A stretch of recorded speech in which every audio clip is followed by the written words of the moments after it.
चंद्र तारांगणे दोघाशी समान पाहुणे, तुका म्हणे तैसे संत आणि जन दोघाशी समान पाहुणे। याचा अर्थ तुम्हाला मी सांगतो।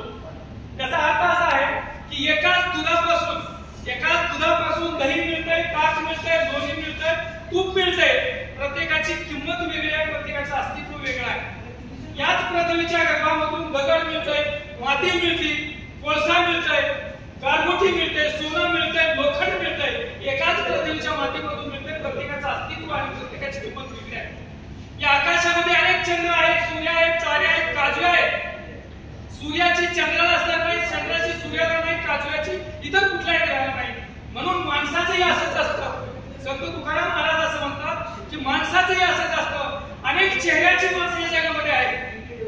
प्रत्येकाची कपडे कदाचित सारखी असतील, कुणाची उंची सारखी असेल, कुणाची भाषा सारखी असेल, पण प्रत्येकाचं अस्तित्व वेगळं आहे। प्रत्येकाला माणूस आपल्या त्यागातून, आपल्या कर्तृत्वातून, आपल्या अनुभवातून एक वेगळा ठसा माणूस निर्माण करत असतो। आणि जो माणूस आपल्या अस्तित्वाचा किंवा आपल्या कर्तृत्वाचा, आपल्या माणुसत्वाचा जो ठसा उमटवतो तोच माणूस श्रेष्ठ मानला गेलेला आहे, असं संत तुकाराम म्हणतात। म्हणून आपल्या संस्थेमध्ये जरी अनेक जण रिटायर झाले असतील, अनेक जण काही सोडून गेले असतील, आम्ही काही मोजक्याच लोकांचा सत्कार केला, ते सत्कारात तुम्ही पाहत आहात। सोनकर सर आणि देरे सर आमच्यासाठी तुकारामाच्या भाषेतले एक सक्षम आमचे कर्मचारी, एक जरी की आमचा ठेवा, आमची ठसा उमटवला त्यांनी आपल्या कामामध्ये। म्हणून अशाच लोकांचा मी सत्कार करतो। याही पुढच्या काळामध्ये मी आपल्या बांधवांना सांगणार आहे की आपण आपल्या अस्तित्वाची जाणीव ज्या दिवशी करून द्याल, कारण माणूस निसर्गात जन्माला आल्यानंतर प्रत्येक जण माणूस आहे, पण त्याच माणसाची नोंद जगात ठेवली जाते ज्यानं माणसाला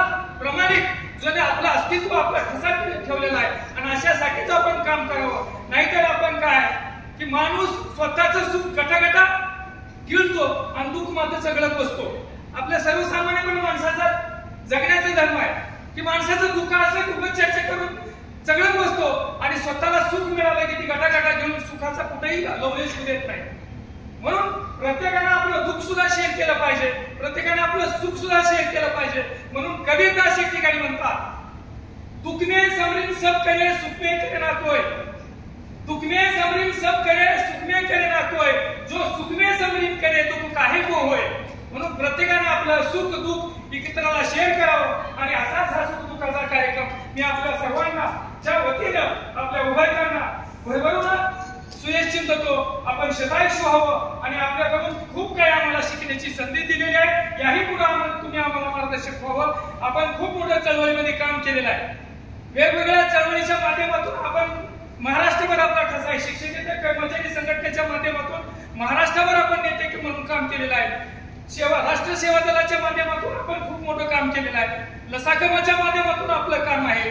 अशा विविध सामाजिक चळवळीमध्ये आपण काम केलेलं आहे। तो काम तसंच चालू ठेवावं। कारण माणूस हा जगतो कसा की माणसानं स्वतः उत्तम जगता जगता सभोवताली चैतन्य निर्माण करण्यासाठी जो जगतो तेच खरं शिक्षणाचं फलित आहे, तेच खरं शिक्षणाचं प्रयोजन आहे। म्हणून माणूस म्हणून जगता जगता आपण माणसासाठीही जगावं आणि माणसासाठी कार्य करावं, यातच खरी माणुसकी असं सांगून मी माझं 2 शब्द थांबवतो। धन्यवाद।